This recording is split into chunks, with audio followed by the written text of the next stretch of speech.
Merci de m'accueillir dans cette session. Donc moi, j'ai proposé de vous parler donc, du psychodrame. Donc moi, je suis le docteur Hugo Rudy, donc je suis pédopsychiatre au Casado depuis un peu plus de 2 ans. Auparavant, donc, j'ai travaillé principalement en région parisienne, en France. Avant de vous parler du psychodrame en tant que tel, je vais vous parler un peu des structures de soins pour adolescents en Calédonie. Ça va aller assez vite, parce qu'il n'y en a pas beaucoup. Donc j'ai mis en premier lieu le Casado, donc, qui est un centre d'accueil et de soins pour adolescents. Donc c'est une structure de soins principalement ambulatoire. On verra qu'il y a une déclinaison du côté du CHT. Nous avons des clics, donc la consultation jeune consommateur. Nous avons des hospitalisations possibles en pédiatrie ou en psychiatrie adulte au CHS. Vous voyez peut-être que j'ai mis en barré tout ce qui, à l'heure actuelle, pour l'instant, n'existe pas sur le territoire. Donc en termes d'unités d'hospitalisation pédopsychiatrique propre, en termes de CATTP ou d'hôpital de jour pour adolescents. Après, bon, voilà, je ne vais pas faire un inventaire à l'après-vert, mais on est vraiment assez démunis. Et moi, j'ai envie de souligner le fait que les adolescents, à l'heure actuelle, sont vraiment pour l'instant le parent pauvre, on pourrait dire, de la psychiatrie et de la pédopsychiatrie en Calédonie. Il y a tout de même donc, des structures médico-sociales qui, heureusement, sont là aussi, donc notamment l'IME, l'IMPRO, pour des jeunes qui souffrent de déficience intellectuelle notamment, et puis donc l'ISA, l'Institut de soins pour autisme, qui fait un bon travail de l'enfance à l'âge adulte pour les patients souffrant d'autisme. Le Casado, donc c'est une structure qui existe depuis 2004. Je parle sous contrôle parce que je vois qu'il y a certaines personnes qui étaient là à la fondation qui sont dans la salle. Donc c'est une petite équipe. Je vous ai mis les équivalents temps plein pour chaque membre du personnel. Voilà, je vous laisse en prendre connaissance. Donc, une des nouveautés en 2020, c'est que le Casado a déménagé. Auparavant, on se trouvait au centre-ville, donc en face du Haut-Sarrière. À présent, nous sommes à Dombéa-sur-Mer. C'est le seul lieu, le seul site, donc dans l'immeuble Le Santal, qui est en face du Medipôle, entre le Medipôle et la Save Express, au-dessus de la BCI, 2e étage. Je vous dis ça parce que c'est pas évident à trouver. Donc, on est une petite équipe, comme vous pouvez le voir. Il y a aussi, donc, depuis quelques années, une petite équipe qui dépend du Casado, côté CHT, donc qui s'occupe des urgences pédopsychiatriques en semaine, de la liaison dans les différents services qui auraient besoin d'un avis pédopsychiatrique et de plusieurs lits d'hospitalisation dans le service de pédiatrie, donc qui sont sous la houlette des pédiatres. Et donc là, on a un demi-poste de psychiatre et 3 infirmières, donc ce qui fait peut-être 2 équivalents temps plein. Vous noterez aussi que du côté du Casado, il y a ce qu'on n'a pas. On n'a pas de psychomotricienne ou de psychomotricien. Nous n'avons pas d'orthophoniste non plus. Au niveau de l'activité, donc le Casado, c'est entre 350 et 400 nouvelles demandes par an, sachant que cette année, on explose tous les records. On finira sans doute l'année au-dessus des 450 nouvelles demandes, ce qui est assez conséquent, sachant qu'on a une file active, donc c'est-à-dire les nouvelles demandes plus les adolescents qu'on suit déjà, qui se situent aux alentours de 700 à 800 adolescents sur une année, avec à peu près un sexe ratio de 1 pour 1, donc autant de garçons que de filles. Au niveau des motifs d'adressage, je vous laisse les noter, mais du côté des garçons, il n'y a pas de surprise. On est plutôt sur les troubles du comportement externalisé, notamment au milieu scolaire. En tout cas, c'est un motif d'adressage. Derrière, évidemment, ce n'est pas un diagnostic. Donc c'est à nous aussi de faire un peu la part des choses pour comprendre ce qui se joue derrière. Il peut y avoir de la dépression, il peut y avoir du traumatisme, il peut y avoir une forme de déficit attentionnel, il peut y avoir des troubles des apprentissages derrière ces troubles du comportement. Il y a une prévalence aussi des pathologies psychotraumatiques, parce qu'on est dans un territoire, malheureusement, la question des violences à la fois intrafamiliales, sexuelles, et puis au sein des établissements scolaires est assez présente. Voilà. On propose donc un certain nombre de dispositifs de soins avec nos petits moyens à nous, donc des consultations individuelles et familiales, que ce soit donc pédopsychiatrie, psychologiques, avec des suivis infirmiers aussi, des formes de psychothérapie individuelle, des bilans neuropsychologiques, des groupes thérapeutiques dont je vais vous parler un peu plus, et puis donc éventuellement, il peut arriver qu'on hospitalise des adolescents, que ce soit au CHS ou au Medipôle en pédiatrie. Alors, les groupes thérapeutiques au Casado. Évidemment, pourquoi on a besoin de groupes thérapeutiques à l'adolescence ? À l'adolescence, c'est un âge de la vie qui est assez particulier, je pense qu'on est tous passés par là, où le groupe joue un rôle important, comme support identificatoire, comme soutien narcissique. Évidemment, il y a des écueils aussi au sein du groupe, j'en ai parlé juste avant. Mais en tout cas, le groupe, c'est une modalité thérapeutique qui est vraiment particulière à l'adolescence. Au Casado, donc, on a développé au fur et à mesure du temps de plus en plus de groupes, que j'ai listé juste en dessous. Donc un groupe scolaire. On a maintenant 2 groupes autour des habiletés sociales pour des adolescents qui souffrent de troubles plutôt du spectre autistique ou de troubles envahissants du développement, qui nous ont été adressés par les CMP en général ou par l'hôpital de jour enfant. Un groupe métacognition pour les enfants plutôt agités, hyperactifs. Un groupe théâtre, un groupe de parole pour les enfants et adolescents à haut potentiel intellectuel, l'art-thérapie, le psychodrame dont je vais vous parler un peu plus en détail juste après. Et puis, on développe aussi des groupes durant les vacances scolaires, sur une semaine en général. Par exemple, gestion des émotions, aventure, etc. Donc, c'est une équipe, je voudrais souligner, assez petite, mais assez dynamique. On essaye de faire, avec les moyens du bord, un maximum pour les adolescents du territoire. Ok. Pour illustrer un petit peu cette question, donc, je vais vous parler du psychodrame,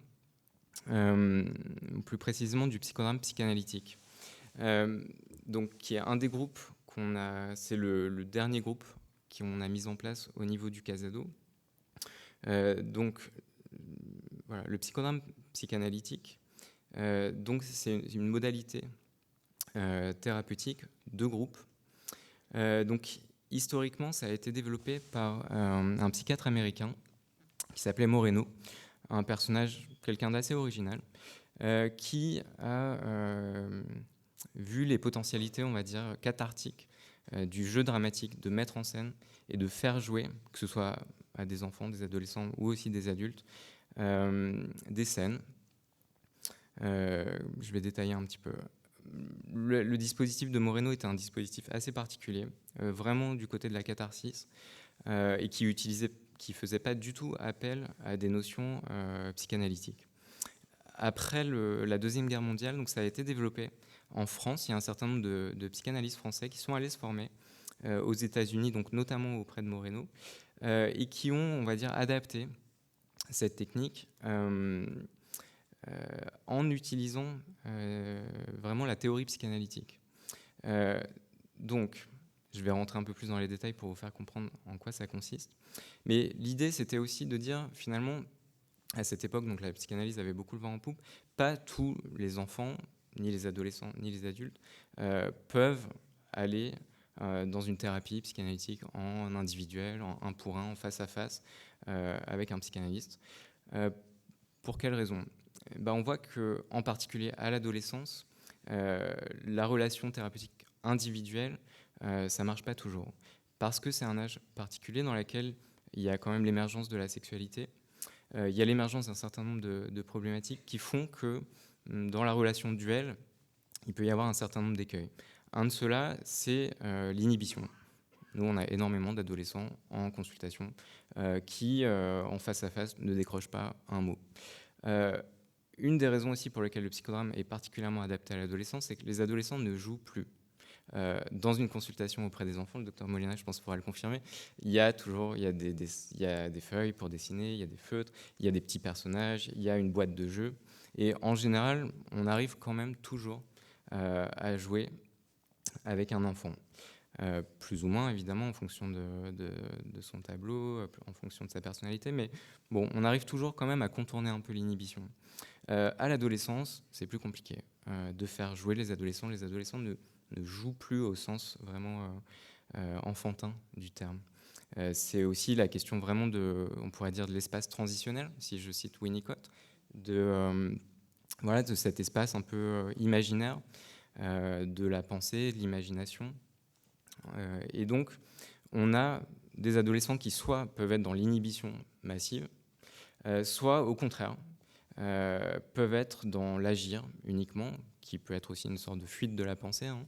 On en voit énormément dans les problématiques notamment de l'hyperactivité, ou en tout cas d'agitation psychomotrice. Il y a des enfants qui ont du mal à penser et à se penser, et qui passent uniquement par de l'acte. Sachant qu'agir en soi, c'est déjà une mise en scène. Et on va voir qu'il y a beaucoup d'adolescents qui répètent dans différents collèges, dans le milieu familial, qui répètent un petit peu des actes sur lesquels on peut quand même réfléchir au sens que ça prend derrière, puisque donc la psychanalyse est quand même, c'est l'idée d'un processus dynamique. On est tous traversés par des comment dire, des pulsions, des instances, des émotions différentes. Il y a des conflits à l'intérieur de nous, des conflits psychiques. Justement, donc c'est exactement ce que le psychodrame va mettre en jeu.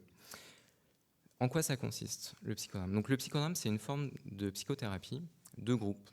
Quand je dis psychothérapie, c'est que ça veut dire que c'est normalement sur du long cours. C'est pas une séance, 2 séances, 3 séances. Le psychodrame, on verra qu'il peut avoir un triple intérêt. Un intérêt diagnostique, un intérêt thérapeutique et un intérêt pédagogique aussi. Donc c'est un dispositif, j'ai dit, de groupe. Il y a plusieurs façons de pratiquer le psychodrame. Dans tous les cas, il y a plusieurs thérapeutes. Qui peuvent être face à un patient. Donc ça, c'est le psychodrame individuel. Il y a un adolescent avec plusieurs thérapeutes. Il y a ce qu'on appelle le psychodrame de groupe, plusieurs adolescents, plusieurs thérapeutes, et qui vont élaborer, les adolescents vont élaborer une scène en commun. Je vais y venir. Et puis, il y a le psychodrame en groupe, donc, où là, c'est un mélange des deux. Donc, chaque adolescent va avoir son temps dans la séance. Ils sont plusieurs en présence, mais chaque adolescent va proposer une scène. Donc, en quoi ça consiste, une séance de psychodrame? Eh bien, au sein des thérapeutes, il y a un meneur de jeu qui ne joue pas. C'est celui qui entre en interaction avec le jeune pour élaborer une scène. L'idée, c'est de proposer ou de demander à l'adolescent qu'il amène une scène, une histoire. Ça peut être une bribe. Voilà, ça se passe dans la rue, il y a 2 personnages. Voilà ce qui se passe.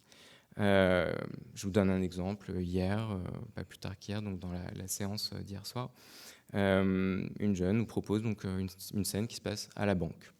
Il y a un voleur, une femme de ménage, un garde et puis un employé de la banque. Et on part là-dessus. Et ensuite, donc, le jeu va se dérouler de façon spontanée. C'est-à-dire qu'on est dans l'improvisation totale. Que ce soit du côté donc, du patient, qui va donc lui il distribue les rôles. Il peut s'attribuer un rôle ou pas. Et on va jouer ça de façon spontanée. Au fur et à mesure que la scène se déroule, le meneur de jeu, donc là en l'occurrence sur le groupe, c'est moi qui joue ce rôle, va pouvoir intervenir de différentes façons. Donc, par exemple, en inversant les rôles. Celui qui jouait le voleur va devenir celui qui joue le garde. Celui qui jouait la femme de ménage va devenir l'employé de banque, etc. L'inversion des rôles, donc pourquoi on fait ça? Parce que l'idée du psychodrame, c'est qu'on va voir se déployer sous nos yeux le monde interne du patient. Quand je dis le monde interne, c'est toutes les instances qu'en psychanalyse on peut appeler le moi, le ça, le surmoi, mais qui sont, on va dire, toutes ces aspirations, toutes les choses qui l'habitent, et tous les personnages qui vivent à l'intérieur de lui, ce que nous on va appeler les imagos paternels, les imagos maternels, etc. Et bien tout ça, on va les voir apparaître devant nous. Exemple typique, le voleur, dans une scène, en général, il représente la motion pulsionnelle, ce qu'on pourrait appeler le ça, celui qui va aller du côté de la transgression. A contrario, tout ce qui est du côté de la loi, le policier, celui qui va interdire, celui qui va non, est-ce que tu es sûr qu'il faut voler, va représenter un peu ce qu'on pourrait appeler la fonction de surmoi, etc.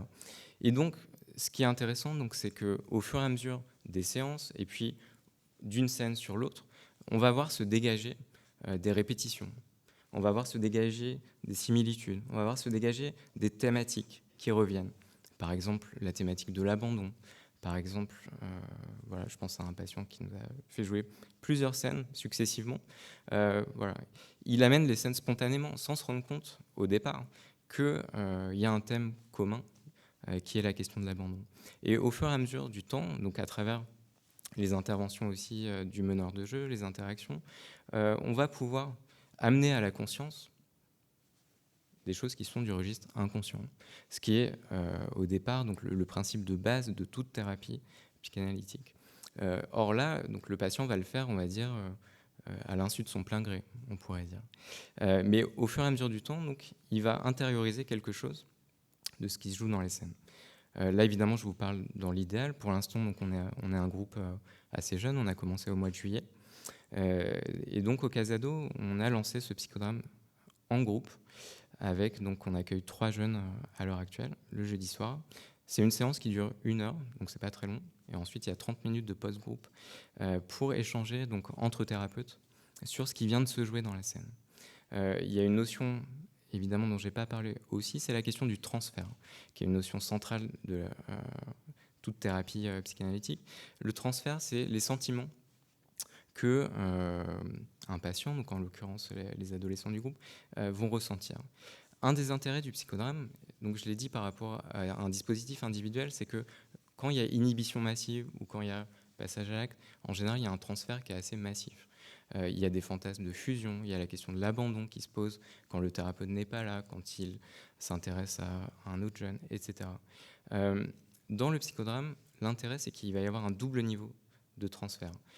Il va y avoir le transfert, donc on va dire, le transfert va être diffracté, puisque le jeune va pouvoir, au lieu de ressentir, on va dire, de l'amour et de la haine, par exemple, vis-à-vis de la même personne, qui serait son thérapeute ou sa thérapeute, il va pouvoir faire jouer ces différents rôles à 2 personnes différentes. Par exemple, quelqu'un qui va être le mauvais, qui va mettre à l'écart, etc. Et puis au contraire, il va y avoir quelqu'un qui va être le favori, le préféré. Donc ça, il va pouvoir le mettre en scène sans que ça menace trop la relation. Et ensuite, donc, il y a une double dimension du transfert, puisqu'il y a le transfert sur les thérapeutes qui jouent, donc ce qu'on appelle les co-thérapeutes, et puis il y a le transfert sur le meneur de jeu, ou en tout cas sur le groupe du psychodrame en tant que tel. Je vous donne un exemple de ça, et après je m'arrête. Donc hier soir, cette jeune qui nous a fait jouer donc une scène qui se passe à la banque avec un voleur, elle propose ensuite une deuxième scène où cette femme de ménage qu'elle incarnait, elle, veut rentrer chez elle, dormir. Sur le chemin, elle rencontre 3 personnes qui veulent lui voler son argent. Évidemment, là, il se trouve qu'il y a 3 co-thérapeutes dans le groupe à ce moment-là, auxquels elle distribue les rôles. Et évidemment, là, c'est une manifestation du transfert. C'est-à-dire, est-ce que finalement, nous, en tant que thérapeute, qu'est-ce qu'on veut lui voler ? Voilà. Il y aurait d'autres exemples. Ça peut paraître un peu tiré par les cheveux quand je parle comme ça, mais c'est au fur et à mesure des séances et de la répétition des scènes qu'on peut voir émerger ces différentes thématiques. Voilà. Je vais m'arrêter là-dessus par rapport au psychodrame pour laisser un peu de place peut-être aux questions. Voilà. Merci.